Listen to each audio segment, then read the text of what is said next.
Good evening. My name is Michael Lucas. I'd like to welcome you to this October presentation of the Association of Information Technology Professionals, AITP North Central Florida Chapter.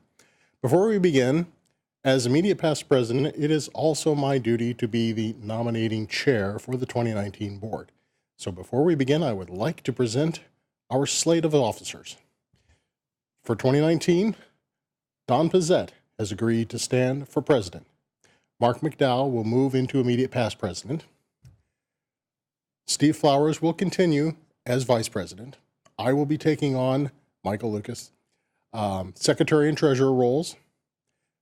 And we will have two directors, David Williams and Wes Bryan.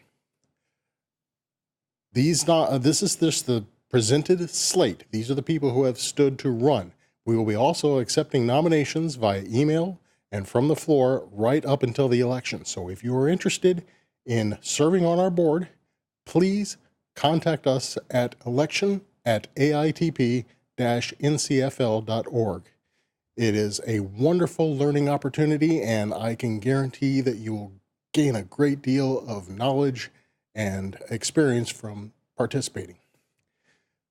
I'd like to, from this point on, go ahead and introduce our speaker for tonight, Ms. Cherokee Boose. Yes, thank you so much. Thank you for letting me come and speak tonight. It's always cool to find others who are as interested in tech as I am. I am an edutainer here for IT Pro TV, and I spend the majority of my day talking and learning tech. So, of course, after work and all sorts of conversations, strangers, a lot of my conversations end up swirling around tech also. So thank you for allowing me to be here. The topic that I chose for tonight was Windows Server 2019.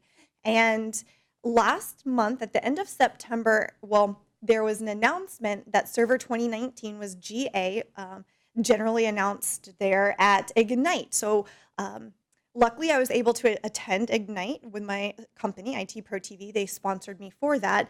And they had a Server 2019 launch party, and I was really excited to see a lot of the different technologies that they had and maybe bring some of that momentum back to work and explain to some other people. And basically, Angie said, I drank the Kool-Aid, so maybe I can share that with you guys. However, there is kind of an interesting caveat to that.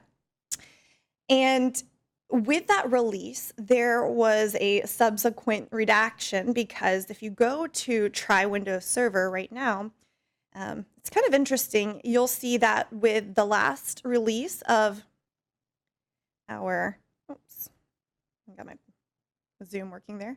With the last release of Windows 10, there was a bit of a bug, so to speak, isolated reports of users missing some files after updating, which could be pretty problematic. And so they pulled that off the shelf, so to speak, as well as the Server 2019 eval copy for that. So that was before we decided on a topic for this evening, and it definitely still has its relevancy here and looking at the cool new features, but I just wanted to throw that out there. If you guys try to go and download it for right now, unless you had previously been part of the Windows Insider group and were able to get an early version of that. Also, all these slides will be available. I've tried to attach links to a lot of these topics because honestly, there's just so much that I can't remember all of it, and I don't know if we'd have all the time to cover all of the information that's bundled up inside of Server 2019. So you guys have that at your disposal. I'm on LinkedIn, Twitter, Facebook, all the socials, so you can find me there, and I'll be glad to share that. Email, whatever works.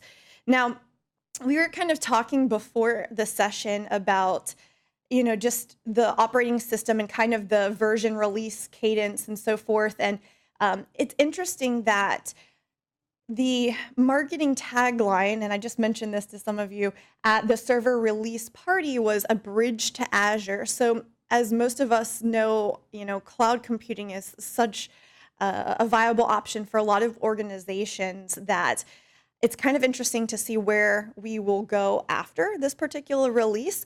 But there were not a ton of new features, so to speak. The real wheel wasn't reinvented with this particular release. a lot of the enhancements and investments that have been made for Server 2019 came from a lot of user feedback. And I think that's really great. We see a big shift from old Microsoft into new Microsoft and how things are running under, Satya's leadership there. And it's just really cool. I'm going to go ahead and explain some categories. They tried to really break them up into some buckets. There were a couple topics that I just grouped into general, and we'll take a look at those, as well as some enhanced security features. Now, this was a really big hot topic for HCI, for hyper-converged infrastructure. And basically, you're leveraging software-defined networking and really making the most out of existing hardware and just seeing an enhancement of the relationship between hardware and software with HCI. A lot of development there. And going back to another marketing tagline, I kept hearing this phrase, lift and shift, lift and shift. And I couldn't even tell you guys how many times I heard it. And I think it's really just going back to the bridge to Azure or whatever that cloud platform may look like for you. So definitely a lot of enhancements around HCI, as well as application innovation. Containers definitely are taking off. You guys might already know that. And those different development platforms as well, we see a lot of enhancements with those. And again, hybrid cloud, looking at the way their customers are currently using their infrastructure on-prem. And the statistics were crazy. It jumped from like 50 to over 80% who are currently working in a hybrid environment. And then over 90, I think it was about 91% of organizations that had offered their feedback to Microsoft were planning for a hybrid cloud merge in the near future. So it's definitely here to stay. It's a trendy kind of thing that's happening. So when we look at some of the general advancements that were made, desktop experience is the newer term for GUI. Okay, so instead of them saying graphical user interface, you'll see desktop experience being kind of the term there, and we definitely still see that here in Server 2019 as well. Although, like previous iterations, Server Core being the default and really lightweight, even all the way light as containers to keep it able to be lifted and shifted up to the cloud. System Insights is actually really cool.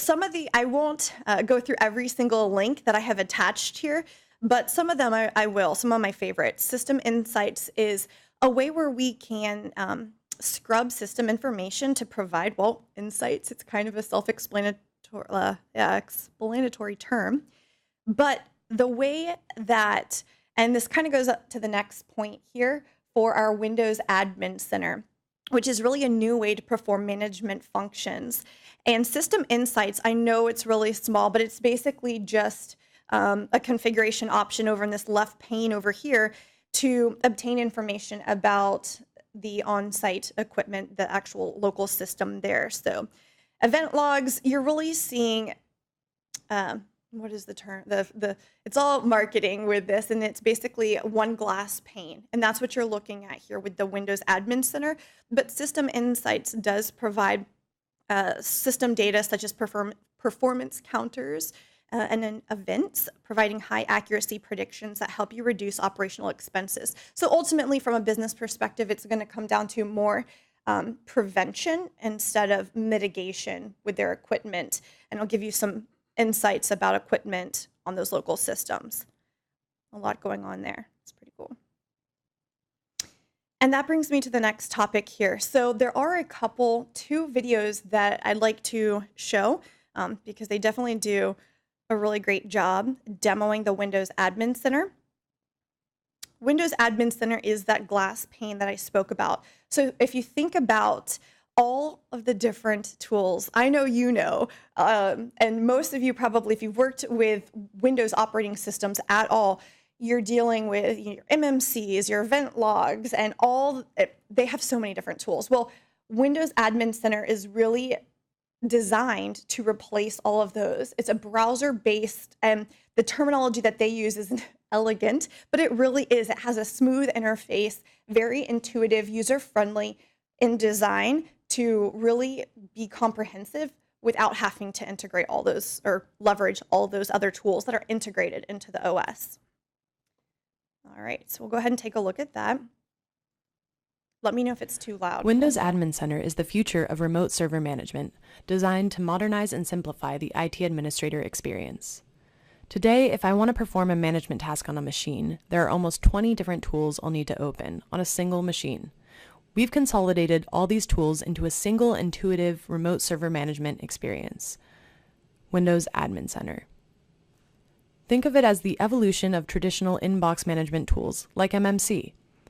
It's great for administrators that need a lightweight management solution for smaller scale deployments or ad hoc management for large scale deployments.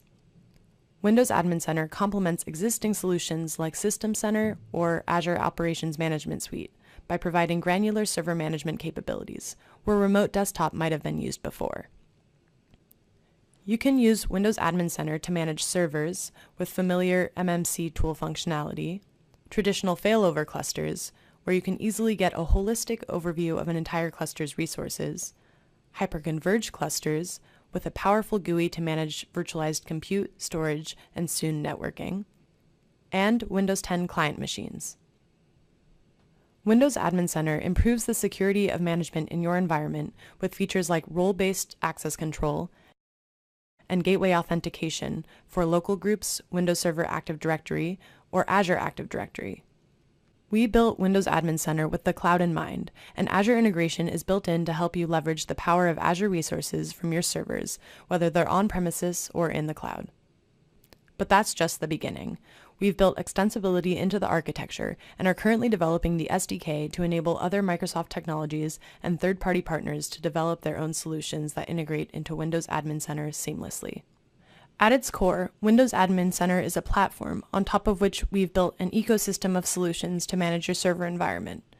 It is a locally deployed browser-based solution that consists of two main components. The first is the gateway, which manages servers via remote PowerShell and WMI over WinRM. And the second is the web server, which listens to HTTPS requests and serves the UI to the client web browser.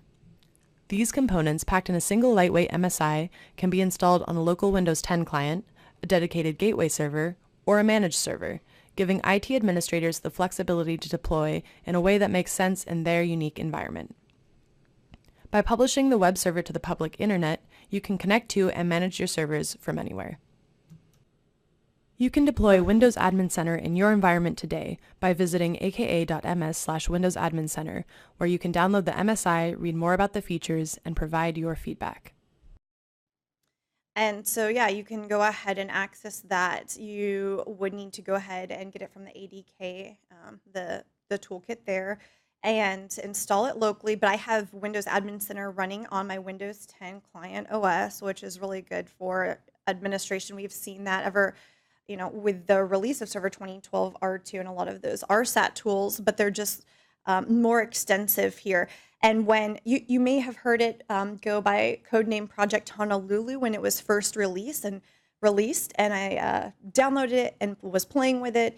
And just from then until the end of last month, there have been a lot of announcements as far as different feature sets that have been integrated. And I feel moving forward that the Windows Admin Center is going to be your modern approach to infrastructure and network management here, even looking at it with those system insights at the local level. And you'll hear this terminology. You have traditional environments and traditional computing versus modern computing, because we're kind of in this weird paradigm shift, if you will, where we see a lot of these older methodologies being used, but we're having a hard time. And I mean, we as an industry keeping up with technology advancements. I mean, Moore's Law was surpassed ages ago, and now it's just a constant evolution. And trying to keep up with that is a bit of a challenge. So some of this information, I tried to grab the most recent information for you guys to link in these. Also some videos from Ignite that I thought were pretty beneficial. Some of the articles even were written just this month, so hopefully that helps. As far as general features, this is it, a small list. Like I said, they really didn't reinvent the wheel here. You see a lot of user feedback into those 4 main compartments or areas where they were really hoping for that. Now, like I said, Admin Center, I definitely see this being a tool that is worked on and used more frequently in the future. So I know this is really small to see, but I will share this with you guys. The white information are going to be features that Admin Center already has available. And the blue, this is their roadmap of what they're working on to enhance this particular tool. So we have cluster administration, volume administration, drives, even as far as turning on the light, turning off the light, retiring the drives.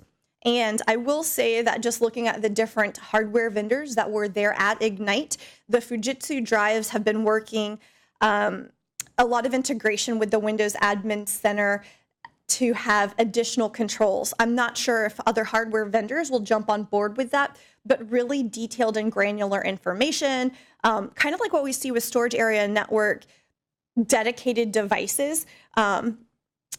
But here, just in our regular servers and Admin Center, kind of leveraging that hyper-converged infrastructure there. So I won't talk about every single feature that in depth. Moving forward, that's probably one of my favorites, though. So that's definitely something to keep on your radar moving forward. Now, everyone here, I'm sure, is aware of the different types of security breaches. We hear about them just about every single day. So, of course, a lot of security enhancements have been made just with every iteration and release of Windows Server. So, enhancements have been made to the Windows Defender Advanced Threat Protection, and I believe there's a link for that there also that you guys can take a look at. But they introduced this new concept with Exploit Guard that's really comprised of 4 different areas. The attack surface reduction. This is going to be a set of controls that can enable and prevent malware from getting on the machine by blocking suspicious malicious files, even looking at Office files to prevent any kind of rogue scripts and any kind of lateral movement there, ransomware type behavior. Network protection, of course, is going to be looking at more web-based threats that they've worked on in that arena. What do they call that? The Windows Defender Smart Screen is the technology driving that particular concept. And then we have controlled folder access. So taking that to another level, and again, kind of working against ransomware there to prevent any kind of unaccessed processes from accessing folders. Exploit protection, if you guys are familiar with a previous tool Microsoft had out called Emmet, was really designed to replace Emmet in that capacity. Also, this is a big one here for user feedback. Windows Defender Application Control, also known as Code Integrity Policy, was another one that they said, hey, look, this concept came out in Server 2016. It's a great idea. It's just really hard to use. So they had to spend some time to make that a little more user-friendly. And then additional enhancements there with built-in CIs for your code integrity configurations. More security enhancements. Software-defined networking. So this is a good one to actually take a look at here as far as breaking it down. And you'll see software-defined networking and a lot of these concepts, such as encrypted networks, being categorized in those other 3 remaining buckets, just because, like I said, that's the way of the future. This is more of that modern environment. Encrypted networks, firewall auditing. I thought this was really cool. Also, virtual network peering. And another really neat feature I thought for the egress metering, so you can go ahead and monitor any kind of information for that egress traffic if you've set particular ACLs accordingly. Shielded virtual machine improvements. They also received a lot of positive feedback for shielded virtual machine, but there were some issues with contacting the host guardian service, especially if you had, a high latency remote office here for those branch offices. So there are a couple different modes. Let's see, those are called fallback HGS and offline modes to allow communication if that security configuration hadn't been changed from the last communication to the host guardian service there. They would allow connectivity. Yeah, so kind of going back to that availability leg of the CIA triangle, making sure that end users, we want to be secure, but not overly secure in certain areas there. Troubleshooting improvements. Leveraging, especially with virtualization, leveraging the VM bus instead of relying on networking stack to go ahead and communicate with your VMs is a big concept that they had there with your VM Connect enhanced session mode, as well as PowerShell Direct to directly communicate and troubleshoot with the VMs from the host. Linux support has been around in Server 2016, but I will tell you, it looks like that list there has grown. They now offer support running Ubuntu, Red Hat Linux, SUSE Linux, enterprise server inside shielded virtual machines. So they started with Microsoft products, and they were such a hit that they decided to go ahead and increase development to support the Linux systems as well. Now, HTTP2, there have been enhancements made for support there as well to have a faster and safer web. And actually, I think that was a pretty big shift on their end as far as their actual provider. So they changed their default TCP congestion provider to Cubic, which is a pretty significant shift on their whole corporate side.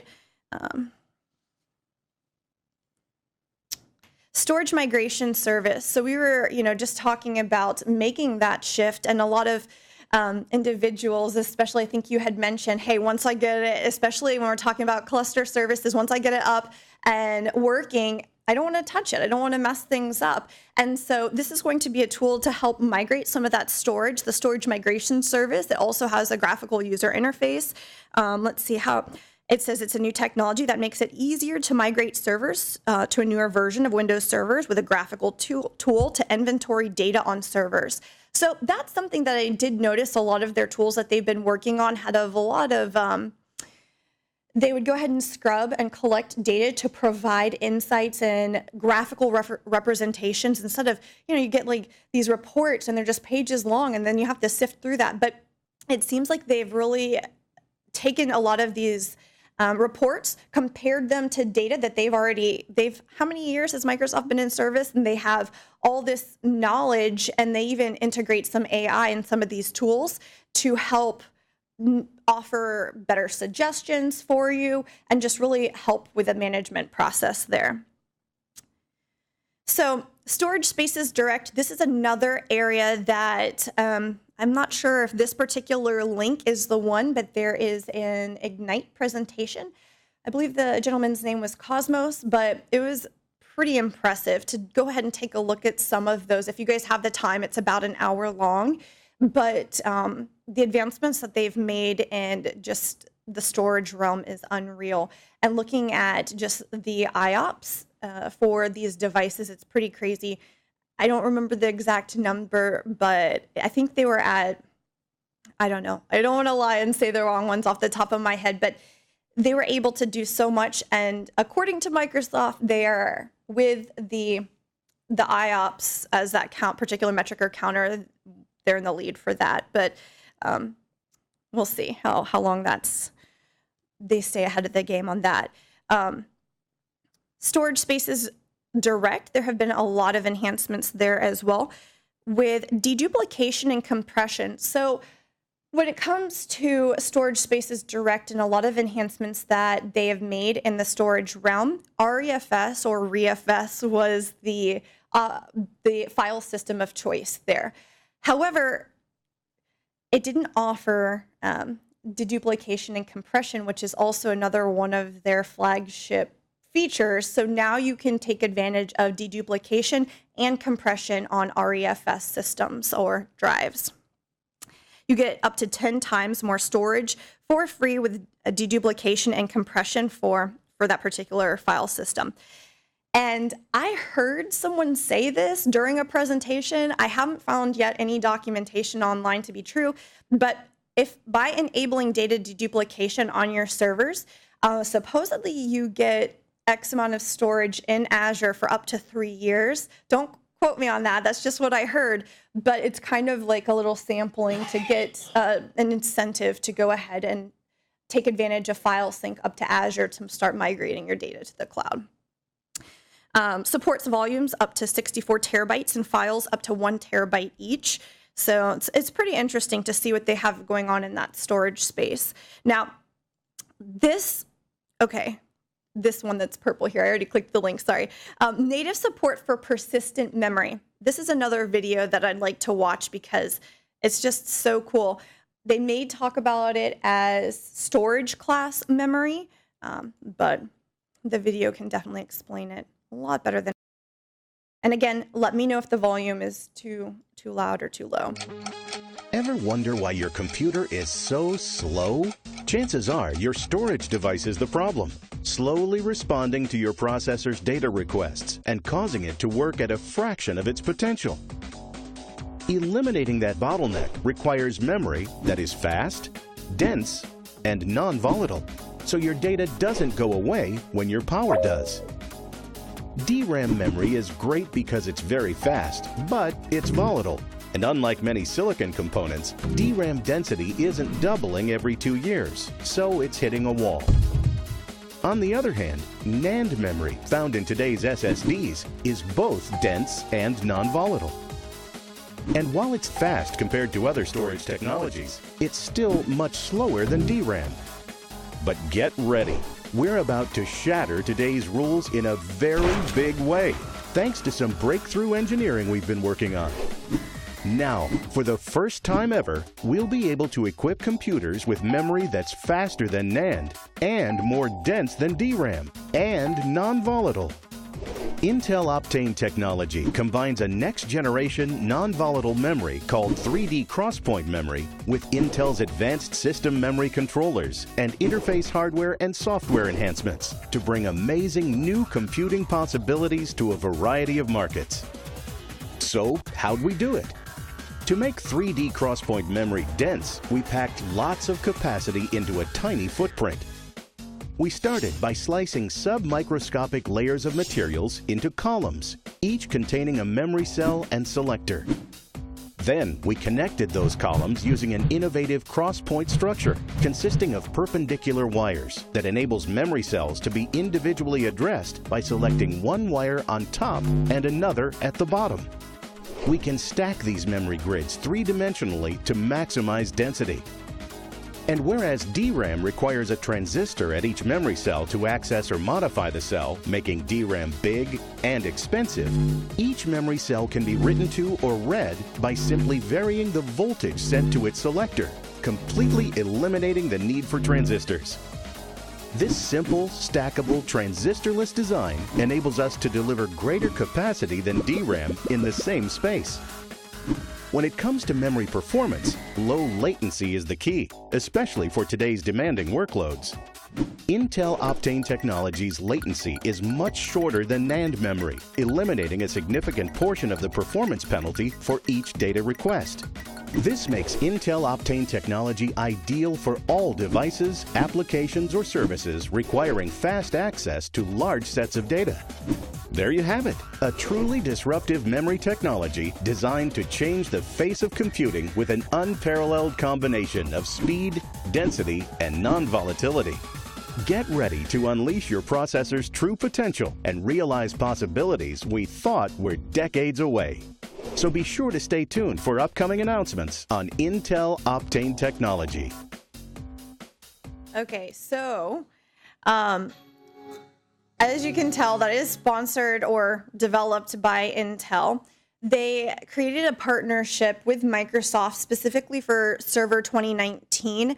I think it'll be interesting to keep an eye on that. So what storage class memory does, it allows you to go ahead and take that DDR4 RAM, and you can decide if you want to use that particular the storage allocation, well, either for storage and or memory. So you can decide how the operating system behaves there. It's just really fast. There is one caveat to that. Because it was designed by Intel, currently, and I don't know if this will change, it's designed to work with the Xeon line of processors to keep it kind of, in-house there, but we'll see. There are already other, I know Micron was looking at it from a DRAM perspective. I don't know how they'll take advantage of this technology, but again, this is one, it was the Optane line to keep an eye on moving forward. I think you're going to see additional ideas and concepts come from this new technology. We also have nested resiliency for 2-node HCI at the edge. That's, again, another big request from end users. Again, Windows Admin Center, I kind of used their categorization to make these bullet points, and you can see that Windows Admin Center does pop up in several different areas, and just because it's such an integral part of management moving forward, as well as performance history improvements there. Really a lot of analysis, data analysis to be presented in a more user-friendly and meaningful way. Again, scaling up to 4 petabytes per cluster.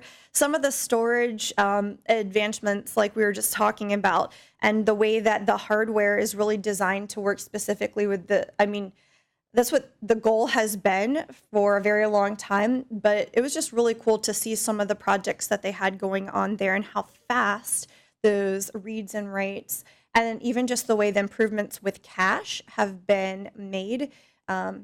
Definitely take the time to watch that. I know it's an hour of your time, but the team has spent a lot of investments on their storage as it relates to hyperconverged infrastructure. Parity increase as well. All right. Failover clustering. This is another big one here. All about the resiliency. Improved a lot of the cluster sets, so I don't know if that's something that you support in your environment. Also, if I share the notes with you, the details are all there, all the footnotes for these individual bullet points that I have. I just don't have the time or want to go through every single portion there, but let's see, federating multiple failover clusters into a cluster set, Azure Enlightened clusters. Again, just about everything I saw was making advancements towards cloud migration. But it was kind of weird because my first thought was, well, is on-premises equipment going to be going away? How is that going to be handled? And you'll see in one of my slides, I have a photo of Erin Chappell, and she runs the server team. And she just said, think of it this way. Think of it when virtualization first came about. People were having those same thoughts and, were worried, how is that all going to pan out? But with the advent of virtualization, there was kind of like a supply and demand thing. So it just increased the need, the demand for technology in the environment. So they actually saw more physical infrastructure coming in with virtualization. And I don't know, I don't have the answers here. I can't tell if that is what's going to pan out, but that's what Microsoft's data seems to reflect. So I guess we can all just kind of hold on and see.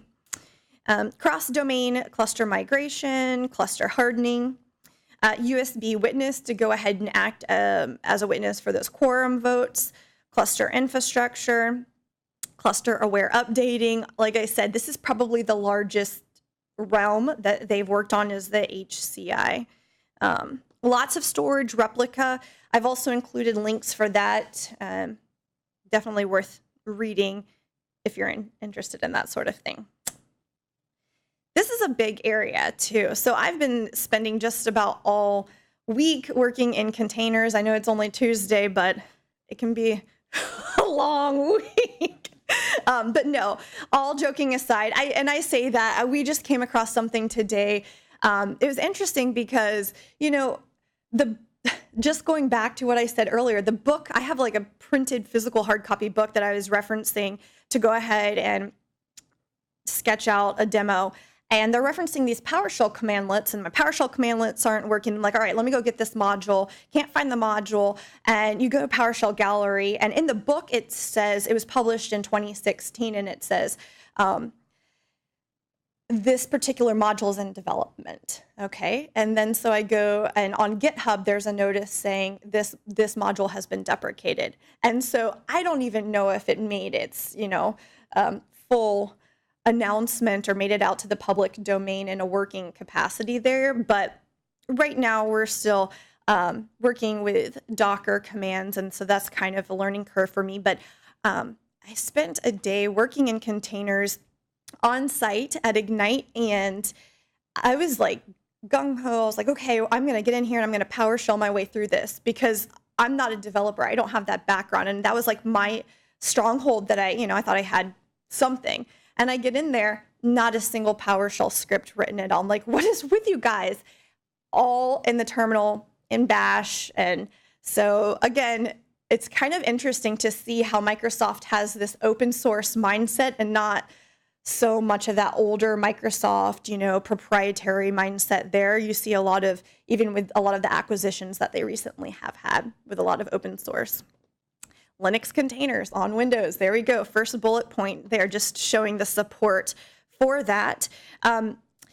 So container orchestration, because containers are really the way a lot of companies are going, they see the benefits, the agility, and just to be able to have that modular design. They really like that. So you're getting an increased amount of containers. So you need some way to manage and maintain those through orchestration. Kubernetes is a platform to allow you to go ahead and manage those containers. So they're working closely with Kubernetes. As a matter of fact, they have acquired a lot of Kubernetes employees on their server team to go ahead and help in that realm with the development there. Container improvements, we see improved integrated identity. Still, with Active Directory being a big source, so that's been a staple that's worked for them for a long time, and they're trying to just, again, not reinvent the wheel, just enhance and pay attention to that user feedback. Better application compatibility. This was an interesting one here. What did they specifically call out? The base images for containers were smaller, and I don't have the exact details on that as far as size for each base image. I'm way behind in my notes here.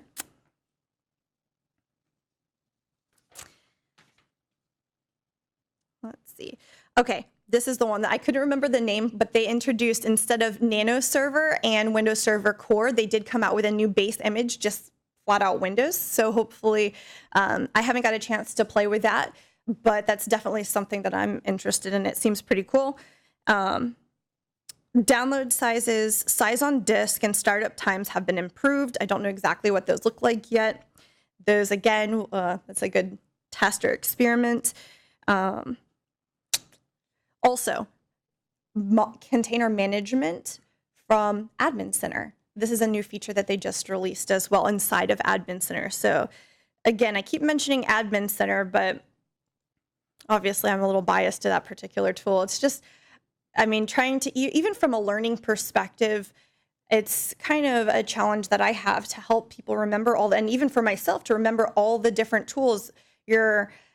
When you're troubleshooting and when you're out in the field, you're only going to be as successful yielding the tool that's appropriate for that scenario. And if you can't remember the 20 plus different tools that are available, and here you just have like a one-stop shop. So I think it's pretty cool. We see encrypted networks. We also saw that under our HCI portion. Network performance improvements for virtual workloads. And again, that's just the trend. Virtualization works for people, and we need to see improved support on that front. This is a really cool one. I definitely heard a lot of the deployment guys talking about LEDBAT, low extra delay background transport. And this, it kind of is reminiscent, if you watch the video on some of the storage improvements they made, and I know it's really crazy to think about this, but to be able to cache reads and writes persistently and over time actually helps improve read and write speed.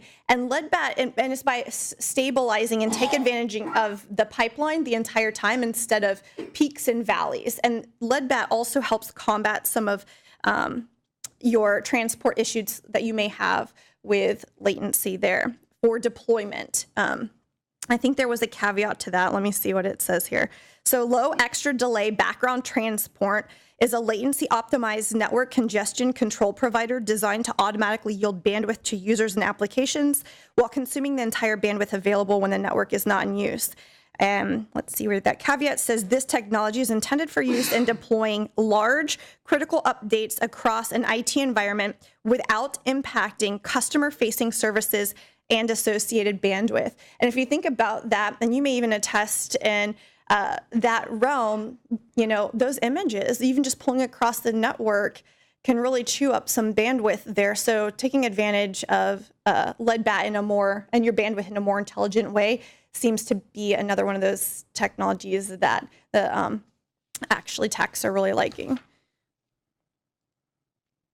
Windows Time Service. So this is going to be a little more accurate because it includes true UTC compliant leap second support, which is a new time protocol called the Precision Time Protocol, which offers end-to-end traceability. High performance software defined networking gateways. Again, this all kind of goes back to that HCI. Windows Server 2019 greatly improves the performance for IPsec and GRE connections, providing ultra high performance throughput with much less CPU utilization. New deployment user interface and Windows Admin Center extension for software defined networking. So you see, even in each one of these particular feature sets, they're just allowing management from the Windows Admin Center there. Persistent memory update support for Hyper-V virtual machines. And this is where that storage class memory, that other video that I showed you, really comes into play as well. Moving to the hybrid cloud. And guys, I didn't like, you know, litter this with my Windows Admin Center voodoo here. This is how many times that they have it listed on their list of features. So you can see how much weight it has with Server 2019. Server core application compatibility features on demand. A lot of enhancements, like I said, in that container realm, working for application and software development. And an Azure Network Adapter, they wanted to be able to go ahead and spin up and create adapters on the fly within Azure there too. So that's another enhancement that they made. I think that's about it as far as features. But these are some people that I met. Aaron Chappell, I mentioned to you, Corporate Vice President of the Windows Server team. Taylor Brown, he was one of those employees who made the shift from Kubernetes to Microsoft, and hopefully we'll be able to speak with him very soon here at IT Pro TV, and Dawn might be able to do a podcast with him. That'll be nice. He's the principal lead program manager at Microsoft, so container guru all the way. And I think probably one of the coolest things that I was able to experience at my time at Ignite was to meet Jeffrey Snover. And I don't know if you guys know who he is, but he, aside from being a technical fellow and chief architect for Azure Storage and Cloud at Microsoft, he's also the inventor, not him independently, but he manned a team for PowerShell. And he was just such a humble, down-to-earth guy. PowerShell in itself is a whole nother realm. I know it's not, you know, a Server 2019 feature, so to speak, that's been released, but all the different commandlets, the library has just grown so much, and being able to run a single line of script against not only Windows computers, but Linux, and get that return output for that mixed environment. There's just so many things. The Ignite videos are on demand, so you don't have to have an account or anything to sign up and watch them. So you can kind of springboard off of some of the links that I've shared here with you. I don't know what's up with the Intel one. It's a little wonky, but the Ignite ones, when you're going through, definitely take advantage of that and look at different Ignite sessions, because especially the PowerShell ones, there's just a lot of cool advancements that I didn't specifically cover here because they didn't fall under one of those buckets or categories, but PowerShell and management and Server 2019 go hand in hand. So those are some other things that you should definitely be looking at as far as, you know, cutting edge technology goes there. But I think that's about it for that particular presentation. All right, well, Cherokee, you covered a ton of information, which we really appreciate. I want to go ahead and open up the floor for questions, though. If anybody has questions, we'll put Cherokee on the spot. Oh, yeah. I'm not awkward already, so. I've got a microphone. I'll bring it over to you, so just wait till the microphone gets to you before asking your question. Okay. Hi, we have a question from one of our viewers online who would like to know if the new version of Windows supports older applications, whether there's a compatibility mode or is there a pathway to migrate. Okay. I think that, so I'm not a developer, but as far as applications go, I think their solution to that would be containers, because they're, again, going back to their marketing slogan for containers is any OS, any language, anywhere. So even based out of the cloud, running your containers. So for some of those legacy applications, as far as how that looks inside of Server 2019, just running on that operating system, I'm not sure, but I definitely know that containers, you can tailor that particular environment and have all the application dependencies wrapped up inside of there to run on any platform. So I'll do a follow-up on that because I know the speaker, and I think I know where he's going. He's talking most likely about medical devices that would they need to be recertified in such an instance where you're running it in a virtual machine or a container that emulates the old system, or is that something that has yet to be determined? I haven't worked too much with specific medical, especially in that industry. Do you mean as far as like HIPAA compliance, or? Not so much HIPAA compliance, but in terms of a machine that was maybe certified last on Windows NT or even in that area, and then maybe the company either decides or the company goes out of business, but it's a very expensive machine. They don't want to replace it because, it still works. It's not connected to anything in the outside world, but it's functional and it's certified, and that's all they care about. So we are seeing that shift and that merge from the more traditional environment to the modern environment. As far as some of those legacy apps and compatibility mode, I have seen some technologies and features just not being supported. And I guess it would be dependent on how that particular app was written. .NET Core, even the fundamental shift of PowerShell has changed now. So I don't know. I don't have the answer for that particular solution.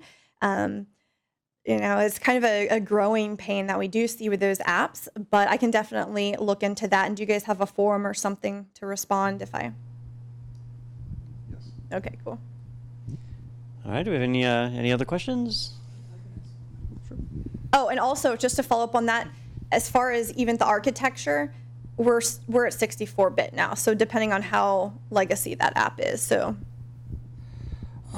earlier you mentioned like in the enhanced security. Now, are those security enhancements just for the server by itself, or are those enhanced security features able to be pushed out throughout Active Directory through group policy and stuff like that? So group policy, believe it or not, is kind of more of their antiquated way of doing things. And with MDM, or their mobile device management solutions, I forget the actual terminology, but they have this new tool in place that kind of translates group policies into their new security policies to replace those. And the name is escaping me off the top of my head, but it fits in line with that modern workplace. And it's kind of crazy to think about it, but they are growing that particular library for these new security policies to replace more traditional group policy. And there are some people asking questions like that in the audience, like, okay, so I noticed that this library is much smaller than our older group policies that we have available to us. And I think they're definitely listening to that feedback, the feedback hub that's integrated into the OS. You can write in and let them know. And if there is a compelling reason to go ahead and create those new security policies in their MDM Intune platform, they will. But they're also asking end users, and this kind of even goes back to that other question, they're kind of asking them to reevaluate, well, why do you have this group policy in place? Is it just because you've had it in place for X amount of years? And does that particular component you're trying to protect even exist today? Because so many things have changed lately that some of the policies are outdated. And there was a second part to that question. I'm trying to think. Did you have anything else, like a follow-up with that, or? I can't. I don't know, it seems unusual because, I mean, group policy is what you use to control your users' desktops. I know. So it is a huge so shift now and everybody's change. going to be able to shop on eBay when they're at work. So actually, you get more of a controlled experience by taking advantage of MDM for your mobile device management. You can set those configuration items and policies to be just as stringent or even more so on different types of devices. They're not just dealing with workstations in the environment, but across multiple platforms, tablets, and everything like that. To speak to that, one thing that tripped me up, Cherokee, was that in Microsoft's world now, laptops, cell phones, tablets, they're all treated as mobile devices now. Desktops even are considered. So when Cherokee mentions MDM, that's the platform for managing everything now. It's crazy, I know. There's a lot of changes happening right now. And a lot of people, you meet that change and you don't know if it's the right path to take. But to be honest, everything that I've seen, it seems like they really are headed in the right direction. And it may be a bit of a growing pain initially. But overall, I think it is, pretty cool and pretty awesome what they're doing with security at the forefront there for those devices. Just one quick question. Sure. So are you saying with MDM we're going to be able to control like what's on somebody's Apple iPhone? It depends on how they log into that device, but there is support on other devices now. So yes, Apple iPhones, iPads. Yeah.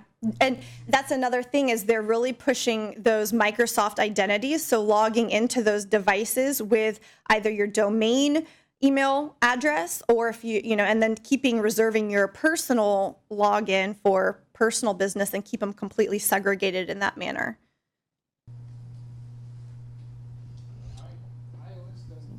It's not profile based, is it? I mean, it's like it's one person, one thing. So MDM does support iOS. The underpinning workings with that, I'm not really sure how it works, but they do. Yeah, I'd love to have an iPad where it's multi-user, but I don't think it exists. Yeah, I'm the Mac guy for IT Producer, so I can speak to that one. It is single profile, but it is fully managed profile, so you can control it, you can control the applications, but it's exactly like you described. You have one person on that iPad, and Microsoft supports Apple's APIs for that, so it is able to be I'm just saying, I saw guys doing demonstrations on iPads sitting on top with operating systems, so they're definitely working on that. And again, that goes back to the concept of being lightweight, and I think even some of it being browser-based in that concept. We have another question, follow-up question from the internet. Is this only available via annual subscription, or what is the purchasing model? So it's kind of interesting. I've seen conflicting reports. I heard from someone that it was long-term servicing channel with 5-year support and then 5-year extended support. But also on some more of the, like with the Kubernetes, I read in this other article where they're having their semi-annual support because of that constant evolution. In order to keep up with these changes, they have to have every 6-month updates. So I think when the actual release comes online, we can see what that release cadence really pans out to be. Now I want to ask my question. Okay. Putting on my black hat, is there some way, or is there a concern that some of these new security features could be misused by people wanting to avoid detection and prosecution for committing crimes that they shouldn't be doing in the first place? I think there's always that possibility, and that's what people are striving to prevent, but it's a cat and mouse game. So to answer your question, yes. All right, any more questions from the crowd? I'm not crying yet, so we have to keep going until I start crying, Don. I would hate to see you cry, Cherokee, but thank you. My question, you had mentioned right at the beginning of your presentation, something about problems with the rollout of Windows 10 1809. Yes. And there were some document losses apparently reported. Is the same development team and quality control process used with Server 2019 or not? So they do have separate departments for Windows 10 and Server 2019. And I don't know how that specific bug ties together, but maybe looking at that underpinning architecture, it might be a low level and have a correlation between both OSs there. I'm not sure. That's literally that little blurb that I showed you guys is all that I found online that Microsoft has divulged at this moment in time. I'd like to thank you very much for a very interesting and very wonderful thank you. presentation. Our next meeting is going to be November 13th, and I want to remind you that that is going to be our election, so if you'd like to participate in that, please come out and join us. Are you interested in learning more about AITP? I know I am. There's a website. It's called AITP-NCFL.org. There you can find everything you want to know about the chapter. If you'd like to present for the chapter, if you'd like to just join us as a guest, the information is all there. With that, I'd like to thank everyone for coming. Thank you for a wonderful presentation once again. Thank you, guys. And have a wonderful night.